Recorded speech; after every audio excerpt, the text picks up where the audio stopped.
What's going on, Geeks and Gamers? This is Ryan with the RK Outpost and geeksandgamers.com, and after years of the fans asking for it, Zack Snyder's Justice League is coming to HBO Max in less than a month. The Snyder Cut releases on March 18th exclusively for HBO Max, and after everything that Zack Snyder has been through, both personally and professionally, it's an absolutely incredible thing to see. Even though everyone tried to say this could never happen, the media and the Hollywood elites tried to convince everyone that the Snyder Cut was a mythical unicorn, that he never did this, that he was lying to his fans. That's what they tried to say, but it's not the first time they've slandered and lied about Zack Snyder. It probably will not be the last. You may know that I am a huge fan of what Zack Snyder's intended vision was for the DCEU, but I know not everybody feels that way. But even if you're not someone who liked Man of Steel, even if you're not someone who liked BVS, please watch the Ultimate Edition before making a final judgment, because the theatrical is cut to shit.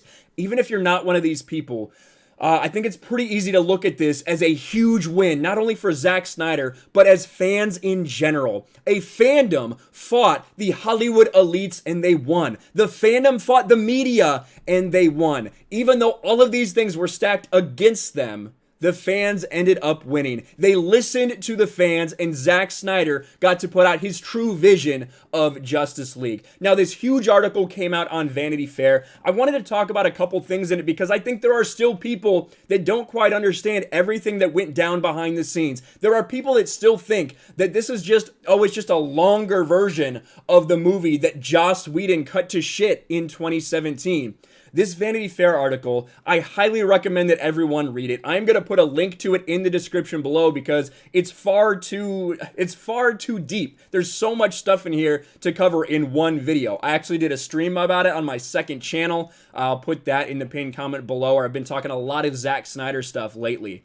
But the main story is that it reveals a lot of things that went down behind the scenes with the studio and what happened in Zack Snyder's personal life. If you don't know, DC wanted to change courses. After Batman v Superman only made $900 million in the box office, they wanted to shift course. They wanted to do it just like Marvel did. So what they were trying to do was get Zack Snyder to completely change the course of Justice League, the tone, and all of these story points. Because all of a sudden they mandated that it could only be 2 hours long. And Zack Snyder's sitting there saying, well, we already have all of this film, but now you want me to introduce all of these characters and cut it down to 2 hours? That doesn't really make any sense, but I'll try to do my best. They brought in Joss Whedon to start rewriting him and doing things that he wasn't even aware of that he was changing with the script. It was not like the media tried to tell you that that Zack invited him and he wanted Joss Whedon to help. Not the case at all. Warner Brothers brought in Jeff Johns and John Berg to oversee and babysit everything, which is really when one of the main problems started happening, when Jeff Johns really started taking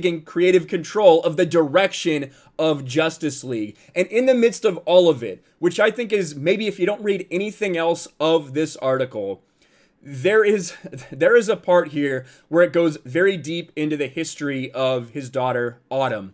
And if you haven't been following along with everything that happened, before Zack Snyder left Justice League, his daughter killed herself, committed suicide. And that is one of the reasons that there has been such a push from the Snyder Cut fandom, from all of these people to raise money for the American Foundation for Suicide Prevention, because that means so much to Zack Snyder and to the fandom, because all along the way, one of the things that has been involved in this fandom, in this movement, has been that it's really for Zack. For Zack to get the movie that he was making. And one of the reasons they're doing it is for his daughter, for Autumn. And again, highly recommend that you read through this because it'll choke you up if you have any heart whatsoever, to be quite honest with you. It also talks about how Zack Snyder has never ever seen Joss Whedon's cut. In fact, the person who told him not to watch it is Christopher Nolan. Because Christopher Nolan and Zack Snyder's wife, Deborah, they got out of the screening, they went to Zack and they said, you can never, ever see this movie to see what they've done to it, because over 3/4 of the movie was completely redone and completely reshot by Joss Whedon, which is why it seems so mismatched, which is why the tone seems so off, and which is why the Snyder Cut, Zack Snyder's Justice League, is going to be a completely different movie than anyone ever thought. 4 hours, but it's not just 2 extra hours. This thing is going to be so different than what we got in the theatrical cut. Now, one thing that I'm not a big fan of in this article is a random aside where it seems like they try to slander the fandom, where they try to call them toxic, label them toxic simply for asking for something. And I've said this once, I'll say it 1,000 times. There are toxic fans, quote unquote toxic fans, in every single fandom. In every single group of people that exist in society, there will be a 0.01% of them who say things or do things that are unacceptable, that no one agrees with, that no one thinks is okay, whether that comes to death threats or other ridiculous things that everyone points to and says, that's too far, bro, that's disgusting. What toxic fandom is not is going to HBO Max's Twitter thread and replying to them, hey, we don't care about Sesame Street, hashtag release the Snyder Cut.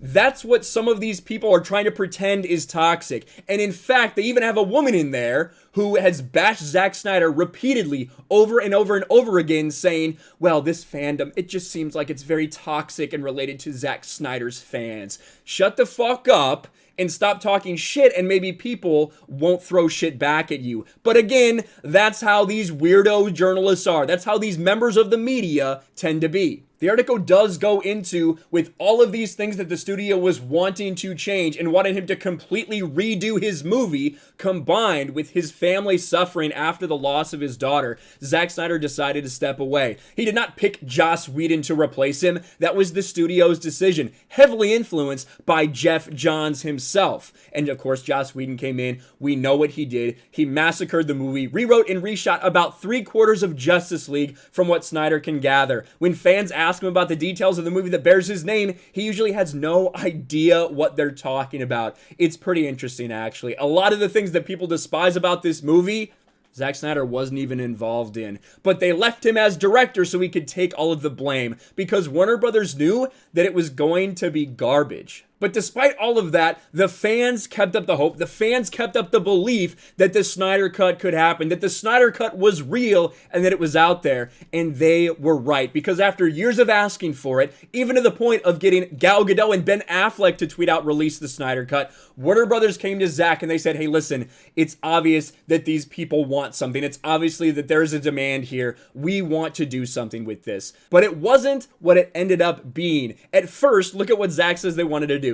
Initially, Warner Brothers wanted to just release the raw footage on his laptop. I was like, that's a no. That's a hard no, he says. And they're like, but why? You can just put out the rough cut. Snyder didn't trust their motivations. I go, here's why. 3 reasons. 1, you get the internet off your back, which is probably your main reason for doing this. 2, you get to feel vindicated for making things right, I guess, on some level. And 3, you get a shitty version of the movie you can point at and see it's not that good anyway. So I was like, no chance. I would rather just have the Snyder Cut be a mythical unicorn for all time. And this is one of the interesting things as well. Snyder estimated it cost around $70 million to undo Whedon's redo. And that's kind of a weird way to write it. What it really means is to restore the original version of this film. For that, HBO Max gets 4 hours of hotly anticipated programming and the Hollywood comeback story of a lifetime. Snyder himself gets nothing. I'm not getting paid, he says. He was paid the first time, of course. This time, he wants creative control, and foregoing a fee helped. I didn't want to be beholden to anyone, and allowed me to keep my negotiating powers with these people pretty strong.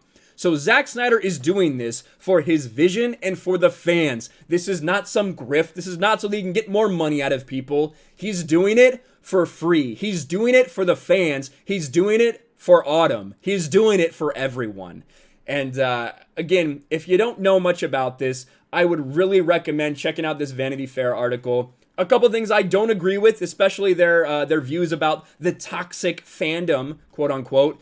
But all in all, it's an interesting picture of what went on behind the scenes and in Zack Snyder's life. At the end of the day, this is an enormous victory for Zack Snyder and for the fans. They got what they were asking for, even though it took years. They refused to bend the knee and believe the mainstream media and the Hollywood elites. And that is why these people despise Zack Snyder. They do not like him because he is his own man. He refuses to do whatever the echo chamber in Hollywood wants him to do. Whether you agree with the man or not, I think there's a lot of integrity and a lot of principles in Zack Snyder. And I cannot wait to see this movie coming to HBO Max again, March 18th. Let me know what you guys think about all this in the comments below. I'm sure we're going to be talking more about it as the lead up goes. Zack Snyder's sure to drop some more tidbits that we're all going to eat up. Let me know. Smash the like button, subscribe to the channel, ring the bell for notifications, share this video out there, and I'll talk to you later.